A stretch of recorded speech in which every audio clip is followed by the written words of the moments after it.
Bob Collymore, CEO of Safaricom. What can I say? Shall we end the interview right here? Brilliant results. Thank you. Really outstanding. Thanks. And, I was thinking, we were at that FT Africa conference when they were talking about demographic dividends or a demographic time bomb. But looking at your numbers, you are one of the prime beneficiaries of this African demographic dividend, aren't you? 3 million new customers on your network, really, keeping voice alive more when people thought that it was going to come under pressure. I know it's more than numbers, but those numbers surely help a business like yours. Yeah, so let's start with the negative bits, right? Yeah. So every year you said SMS. Yes. It's continued to defy. This year it didn't defy. I saw that. This year it declined slightly, so yes. We're down 3.7%. Yeah. Although the number of SMSs grew. So, we need to at least keep this thing balanced. So. But let me just go through the numbers. Big headline numbers, big top line revenue gain. I think it was 14-something%. That's a business that's growing. Voice, still above 50% of total revenue. Voice is less than 50%. Okay, less right. Than 50%, but you grew that number.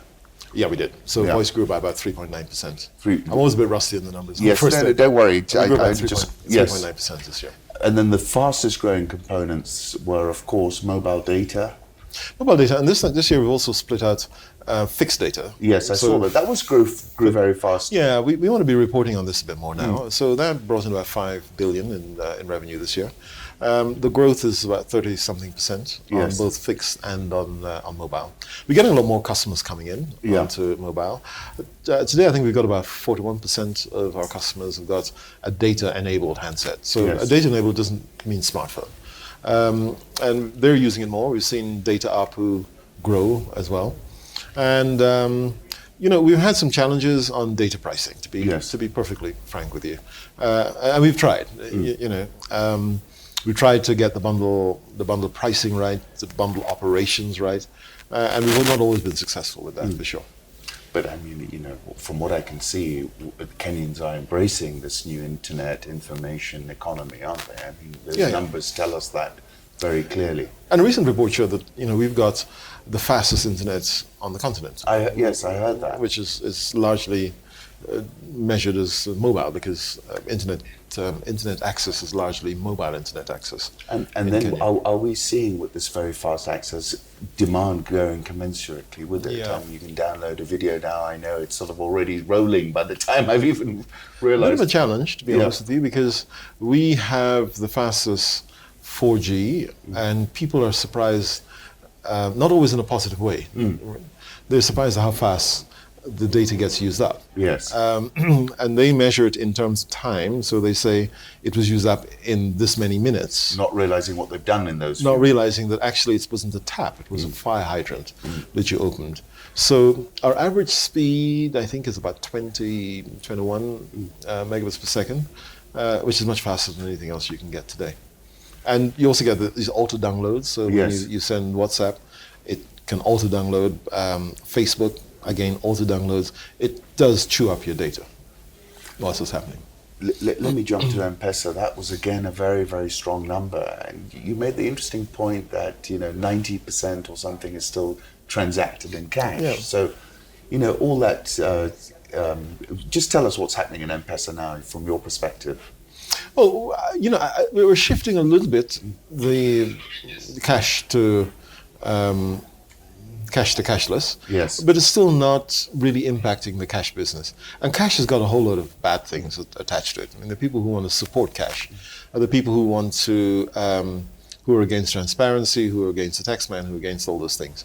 Whereas the transparency which comes and the safety and security which comes with M-Pesa is recognized by customers.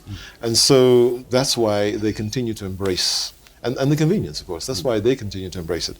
We have reduced prices. At the half year, we announced the M-Pesa Kadogo, so we've gotten rid of charges below 100 shillings.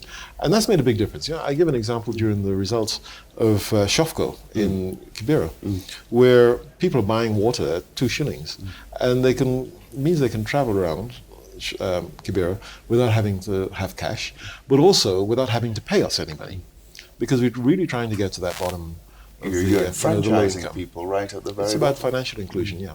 We also reduced the commission paid by Lipa and M-Pesa agents, so that's now 0.5%. So we bring more of them into that ecosystem.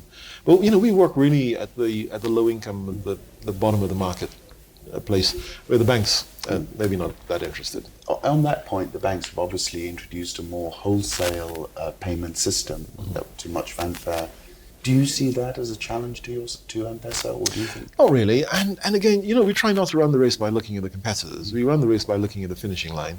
And the finishing line is very much trying to get to what the customer needs. So today, for example, we launched the one-tap card. And the one-tap card responds to the customer need to get rid of the complexity of those 8 steps you have to do. So we're rolling out starting in Nakuru this week, and we roll out to the rest of the country over the coming months.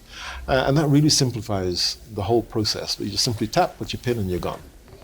I want to come back to the numbers, but just jump to this whole regulatory environment that came up for a lot of discussion here. There was a big drive, supposedly, to try and split M-Pesa from Safaricom. I noticed an enormous reaction from international investors, local investors, other stakeholders pushing back at the regulator. What lessons have you learned? Do you still see this regulatory situation as a threat to the business, or do you feel more constructive now going forward? That's a tricky question. The regulatory environment kind of goes in peaks and troughs. And at the moment, I think we're in a bit of a trough, because if you look at some of the statements that's been made around Safaricom being too big and needing to be broken up, and that's all had a really negative impact on the capital markets.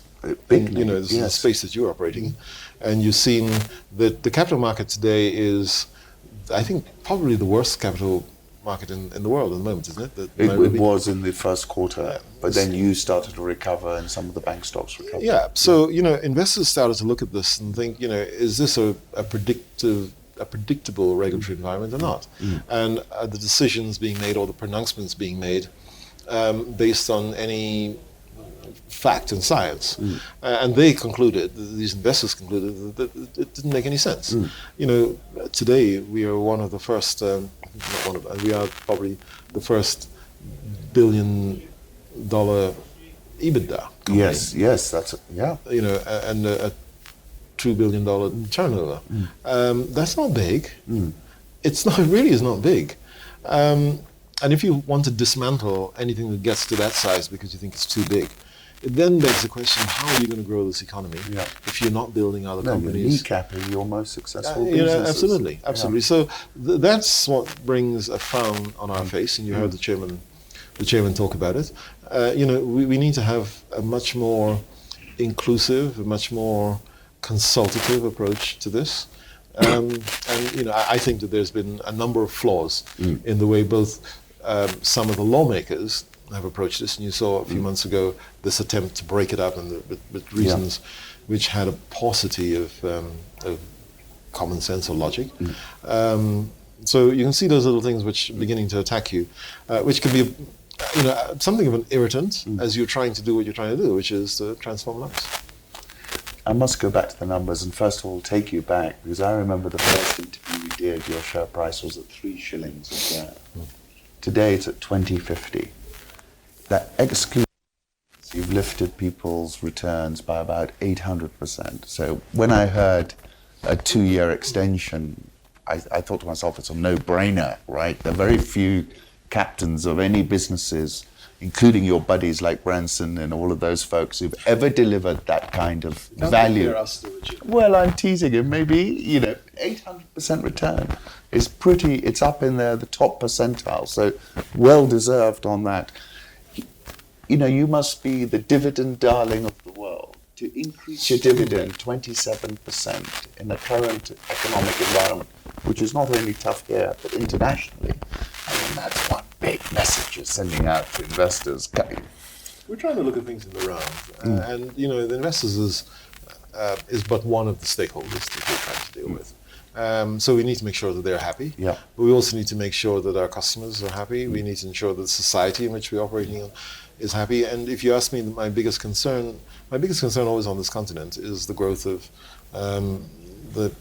the youth population and our inability to find jobs or an absence of jobs to find purpose for them. And so we try to keep the balance between those two things. Of course we have to, because the shareholders give us their money and we need to make sure that that money works well for them and it works in an honest and professional way. But we kind of balance, I've said as long as you've known me, that our success is not really measured by the profit, but more by the difference that we make. No, absolutely. And I think you've made a dramatic difference speaking about those same people that you're talking about, the youth of Africa. I mean, you've given them a toolbox and a toolkit. Yeah. They can contact anyone abroad, they can transact business. I mean, it's a phenomenal little briefcase that they're holding in their hand. Yeah. And I think everybody appreciates that and are grateful for that. And so we're looking at, how can we partner with other people? Yes. So, last week, my management team was sitting with Joshua Gara's management team from KCB to really look at this challenge. And there's another company which has a sense of purpose. Really look at this challenge of how are we going to reduce the risk, actually, let me put it that way, reduce the risk which is presented by this growing youth unemployment problem. Talk to me about collaboration. You've had collaboration with CBA, KCB, you've had a very collaborative type of approach to business. It's been really refreshing. Are you still looking to create these collaboration points? Is that still the philosophy that underpins the business? Yeah, I'm a strong believer that collaboration is the way for businesses to go. I mean, not just our business. If you look at the SDGs, the goal number 17 is about partnerships. And partnerships not just with other businesses, but partnerships with NGOs. There's a great partnership with NGO, with the Norwegian Refugee Council, for example. You did a lot of work in the refugee camp, right? Yeah. We want to work with smaller businesses as well. We want to work with startup companies. So, give a call out to a couple like Sendy. We made a small investment in Sendy. Our intention is to try and grow that e-commerce business, and they will play a critical role in doing that. Most recently, we've done an investment in a couple of young women. I must stop calling them a couple of young women because actually it's a small company now. Farm Drive.